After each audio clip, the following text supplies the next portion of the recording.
दीपक sir हो या Deepika ma'am हो, बिहार के टीचर्स कैसे होते हैं सरकारी स्कूल के, स्कूल में जाके सो रहे हैं, स्वेटर बुन रहे हैं, खाना पका रहे हैं, बच्चों से काम करवा रहे हैं। जब आप सब चीज को प्राइवेट कर रहे हैं तो स्कूल को कहे नहीं, हम स्कूल को ही प्राइवेट कर देते हैं, कम से कम शिक्षा व्यवस्था अच्छी हो जाएगी। वो मुख्यमंत्री बनते जाए और हमारा बच्चा रोड पे चाय बेचे। लोग बस आए हैं पूरे देश को बर्बाद करने के लिए, पूरे देश को बेचने के लिए। जो बेच देंगे दोनों बढ़ाऊ बस वृद्धाश्रम चले जाएंगे। नीतीश जी का बुढ़ापा आ गया है, अब उन्हें प्रधानमंत्री राष्ट्रपति बनने की जरूरत नहीं है, उनको वृद्धाश्रम जाने की जरूरत है। एक बच्चे का डिमांड नहीं पूरा कर सके, उसने कोई ऐसी डिमांड नहीं रखी थी कि सर एक दिन के लिए आप कुर्सी से हट जाइए, हम मुख्यमंत्री बनना चाहते हैं। सुशील कुमार मोदी जी 2000 बहुत ज्यादा, आप मंथली मत दीजिए, उसको सालाना बांध दीजिए। अगर आपको चाहिए हर महीने तो सोनू आपको उससे ज्यादा दे सकता है। 11 साल का लड़का बिहार के मुख्यमंत्री नीतीश कुमार की आंखों में आंख डालकर कहता है कि हमें पढ़ना है।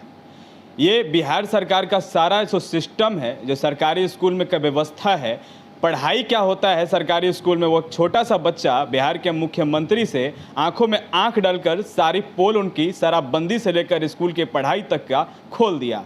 उसके बाद से वो बच्चा इतना फेमस हुआ है कि आप लगातार उसको सोशल मीडिया पे देख रहे हैं। सवाल ये खड़ा होता है कि बिहार के मुख्यमंत्री नीतीश कुमार से जो बच्चा सोनू उनसे बोला, लेकिन बिहार के मुख्यमंत्री ने अभी तक किसी भी तरीके का इस पर एक्शन नहीं लिया। हमारे साथ बात करने के लिए सुप्रिया खेमका हैं, जाप नेत्री हैं। मैम, क्या लगता है जिस तरीके से सुशील कुमार मोदी है, अभी तक नीतीश कुमार तो नहीं है वो बच्चे के लिए, लेकिन सुशील कुमार मोदी जाते हैं और कहते हैं कि हम 2000 रुपया देंगे आपको हर मंथ, क्या उस बच्चे का पढ़ाई 2000 रुपये में हो जाएगा क्या?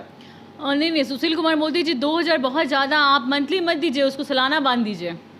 आपको 2000 रुपये मंथली नहीं देना चाहिए, इतना ज़्यादा आप सोचिए कितना वो घटा सह रहे हैं कि 2000 मंथली उसको देने के बाद किए। ईयरली उनको देना चाहिए तो सोनू को उतने में हो जाते, क्योंकि बिहार की शिक्षा व्यवस्था वैसे ही है, वो उसी हिसाब से समझते हैं कि शिक्षा के ऊपर कोई ध्यान नहीं देना है, बस पूरे बिहार को भ्रष्ट करके रख देना है। इन लोग की मंशा यही है।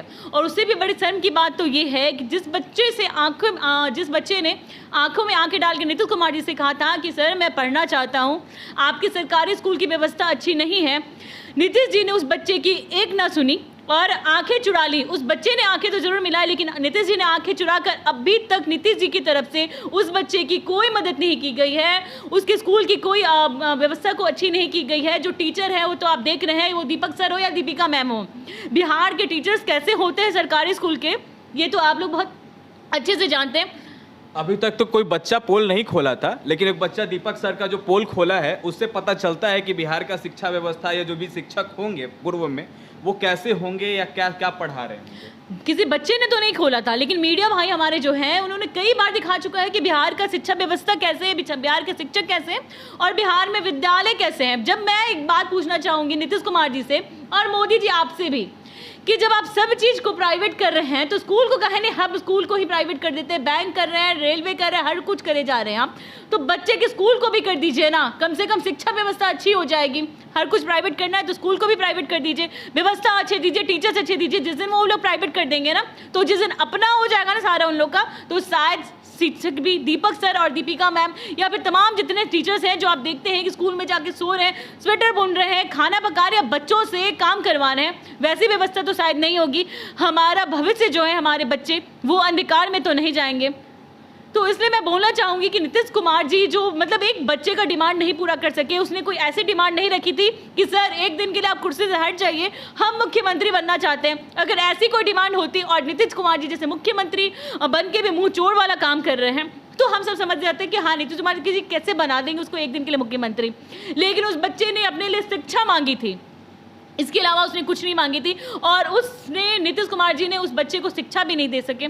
तो ये हमारे लिए बहुत शर्म की बात है और नीतीश जी पूरे दुनिया में एक शर्म के विषय बन चुके हैं कि एक बच्चे का वो एडमिशन नहीं कराएं। तो बिहार को और बिहार के भविष्य को, बिहार के नागरिकों को वो किस प्रकार देखते होंगे, आप लोग सबके सामने है ये चीज़। उनके जिला में ही शराब पी पी के लोग मर रहे हैं, रेप जैसी तमाम घटनाएं हो रही हैं। सोनू जैसे एक बच्चे की मदद नहीं कर पा रहे हैं। आपने देखा कि सोनू के इतने सारे स्टूडेंट्स हैं जो सोनू के पढ़ाए हुए हैं, जिसको सोनू पढ़ा रहे हैं, उनके वो जो भ्रष्टाचारी जो शिक्षक हैं, जो भ्रष्ट शिक्षक हैं, जिसकी बहाली भी भ्रष्ट तरीके से ही हुई है, अब वो पैसा लेके वोट दोगे तो तुम्हारा बहाली होगा। किस तरह से नीतीश जी उसको पोटे हैं वो तो नीतीश जी समझे और उनके भ्रष्ट शिक्षक ही समझे। ऐसे कितने शिक्षक होंगे? सारे बिहार में तो वैसे ही शिक्षक हैं, आप कहीं भी जाके देख लीजिए। आप मतलब वैसे एक स्कूल का ब्लैक बोर्ड आपने दिखाया है कि जहाँ पे ब्लैक बोर्ड टूटा हुआ है, बैठने की व्यवस्था नहीं है, वॉशरूम की व्यवस्था नहीं है, खाने पीने की व्यवस्था नहीं है, कुछ भी नहीं है। तो पूरे बिहार में आप कहीं भी जाके देख सकते हैं, नीतीश जी ने पूरा नाम कमा रखा है पूरा। शिक्षा मंत्री जी का कहना है कि हम तो पूरा स्कूल का व्यवस्था जो था पहले था उससे हम बहुत ज़्यादा चेंज कर दिए। तो नीतीश जी तो ये भी बोलते हैं कि पूरे बिहार में दारू बंद है। कहाँ चाहिए आपको दारू, बताइए? वो तो बच्चा ही पोल खोल दिया उसके बस वही तो वही बोले। तो अपने तो पिता के बारे में बता दिया कि दारू पीते हैं वो, ठीक है। ये भी बोला कि अगर उनको जेल भी हो जाए तो कोई दिक्कत नहीं है। तो आपने क्या किया नीतीश जी, मुझे ये बताइए। शराबबंदी की भी बोलते हैं, वो पूरे ढोल अपनी पीठ खुद थपथपाते हैं, ढोल पीटते हैं कि बिहार में पूरी तरह से शराब बंद है। जहाँ भी चाहिए व्यवस्था है। उसका बच्चा एक छोटा 11 साल का बच्चा सामने जाके बोलता है मेरे पापा शराब पीते हैं। तो नीतीश जी ने क्या किया? ना शिक्षा की व्यवस्था की, ना उसके पिता को सुधारने की कोई व्यवस्था की। तो पूरे तरह से आप देख चुके हैं कि नीतीश जी किसी तरह से सोनू का कोई मदद नहीं किए। तो वो मुख्यमंत्री बनते जाए और हमारा बच्चा रोड पे चाय बेचे कि हमने कितना गलत डिसीजन लिया था। मुख्यमंत्री सुशासन की सरकार चुन के नीतीश कुमार जी को मुख्यमंत्री चुन के हमने कितनी बड़ी गलत फैसला लिया, ये आप लोग सबके सामने है। आत्मनिर्भर चाय वाली, प्रियंका चाय वाली, बीबीसी मैगी माफ कीजिएगा बीबीए मैगी वाला, ये 3 लोग अभी तक तो पटना में दिख चुके हैं जी। ऐसे अभी कितने लोग हो सकता है कि दिखेंगे? कितने लोग हैं जो नहीं दिखे? ऐसे कितने मजबूर लोग हैं जो ऐसा नहीं है ना कि सबकी नज़र में हर बार आ ही जाते हैं। ऐसे हर एक गली में ऐसे लोग हैं जो मजबूरी के कारण, आज वो बहुत अच्छे से पढ़े लिखे हैं, शिक्षित हैं, जिसने बहुत मेहनत से पढ़ाई की है, लेकिन आज मजबूर है वो छोटे छोटे काम को करने के लिए, चाय बेचने के लिए, पकौड़े की दुकान खोलने के लिए। बहुत कुछ है जो नज़र में आ जाता है। शायद जैसे सोनू जैसे तमाम सोनू मोनू टोनू कितने सारे बच्चे जिसको शिक्षा की व्यवस्था चाहिए, जो शिक्षा के अभाव में आज उसका भी सपना है कि मैं पढ़ूँ, IAS बनूँ, मैं देश का नाम रोशन करूँ, मैं अपने घर का नाम, परिवार का नाम रोशन करूँ। ऐसे बहुत सारे बच्चे। सोनू के तो मैं बहुत बहुत अच्छा बच्चा है वो, मैं तो उसकी बहुत बड़ाई करती हूँ कि वो उन्हें नीतीश कुमार की आंखों में आंखें डाल के बोला। बहुत सारे ऐसे बच्चे हैं जिसने स्कूल का मुंह भी नहीं देखा अभी तक। नीतीश कुमार तो सुनते ही नहीं है। अगर सोनू तो ठीक है, अगर पहुंच गया, जनसामान था, पहुंच गया सोनू, लेकिन वैसा कितना बच्चा होगा जो सोनू के अलावा जितना बच्चा रोड पे होगा, सड़क पे होगा, जो उसको पढ़ाई नहीं मिल रहा है, शिक्षा नहीं मिल रहा है। क्योंकि हमको नहीं लगता है कि वो नालंदा का हरनौत का जो स्कूल है वही एक खराब होगा। जो तमाम स्कूल है बिहार का, जहाँ तक अभी तक हम घूमे हैं, या बिहार के जो स्कूल का जो व्यवस्था है उस चीज़ को देख रहे हैं, लगता है नहीं है कि बिहार कब तक सुधरेगा। ये कन्फर्म नहीं है कि बिहार कब तक सुधरेगा या सुधरेगा, या क्या लगता है? बिहार सुधरेगा। नीतीश जी को कुर्सी पे से उतार दीजिए। नीतीश जी का बुढ़ापा आ गया है, अब उन्हें प्रधानमंत्री राष्ट्रपति बनने की ज़रूरत नहीं है, उनको वृद्धाश्रम जाने की ज़रूरत है। क्योंकि वृद्धाश्रम का भी मतलब उनको तभी पता चलेगा जब वो खुद जाएंगे वहाँ पे। नीतीश जी अब बूढ़े हो चुके हैं, कोई भी चीज़ उनसे नहीं हो रहा है। रास्ता, सड़क सुरक्षा, पढ़ाई, शिक्षा, लड़कियों की सुरक्षा, आप जिस चीज़ की भी बात कर लीजिए, तो नीतीश जी पूरी तरह से सब चीज़ में फ्लॉप हो चुके हैं। कोई काम अब उनसे ठीक से नहीं हो रहा है, वो बस अपनी सोचते हैं। और उनके जो है मतलब मोदी जी 2000 रुपये दिखाने के लिए जाते हैं, तो मैं वही उन्हें सलाह देना चाहती हूँ, 2000 मंथली मत दीजिए, आपको घटा हो जाएगा। ईयरली बांध दीजिए बेचारे सोनू का, उतना ही में उसका हो जाएगा। और आपको चाहिए हर महीने, तो सोनू आपको उससे ज़्यादा दे सकता है। शर्म कीजिए मोदी जी, जिस तरह से आप कोरोना में घर के छुप के बैठे हुए थे, जिस तरह से आप बाढ़ में घर में छुप के बैठे हुए थे, इस बार भी बैठ जाना चाहिए था। मतलब चले गए पब्लिसिटी बटोरने के लिए, उस बच्चे के लिए आपने कुछ नहीं किया।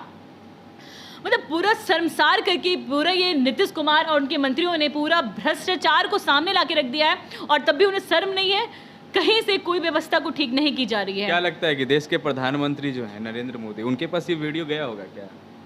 मतलब पकौड़े का वीडियो तो चला जाता है कि बड़ा अच्छे से खुश हो जाते हैं कि हाँ देश मेरा आत्मनिर्भर बन रहा है, हर चीज़ तो उनके तक चला जा रहा है। तो बिल्कुल ये वीडियो जब बॉलीवुड तक जा सकता है, हर जगह तक जा सकता है, तो ये जान बिल्कुल गया होगा। लेकिन वो बेचारे क्या करें, बस प्रधानमंत्री है ना, एक बच्चे का एडमिशन कहाँ से कराएंगे? वो बात समझिए, मजबूरी है उनकी, कर क्या सकते हैं वो, बस प्रधानमंत्री हैं, वो कुछ नहीं कर सकते। अभी नेपाल गए थे, बस अभी तो नेपाल गए थे, फोटो शूट कराया था, अभी तो घूम के आए थे, फोटो शूट कराया था, तरह तरह के कपड़े बदले थे, वाराणसी गए थे, 10 तरह के कपड़े चेंज किए थे, आपने देखा होगा। बस अभी उनके हाथ में है ही क्या यार, बस वो प्रधानमंत्री ही तो है, कर क्या सकते हैं। एक बच्चे की शिक्षा की बात हो रही है, कितना मुश्किल काम है इन लोगों के लिए, हमारे मुख्यमंत्री के लिए, प्रधानमंत्री जी के लिए बहुत मतलब मुश्किल की बात है ये। क्या कर सकते हैं वो लोग बस आए हैं पूरे देश को बर्बाद करने के लिए, पूरे देश को बेचने के लिए। जो बेच देंगे दोनों बढ़ाऊ, बस वृद्धाश्रम चले जाएंगे, नहीं तो वृंदावन चले जाएंगे। बस देश का यही होने वाला है। अगर हमने समय रहते इन दोनों को चेंज नहीं किया, पूरा देश बर्बाद होने वाला है।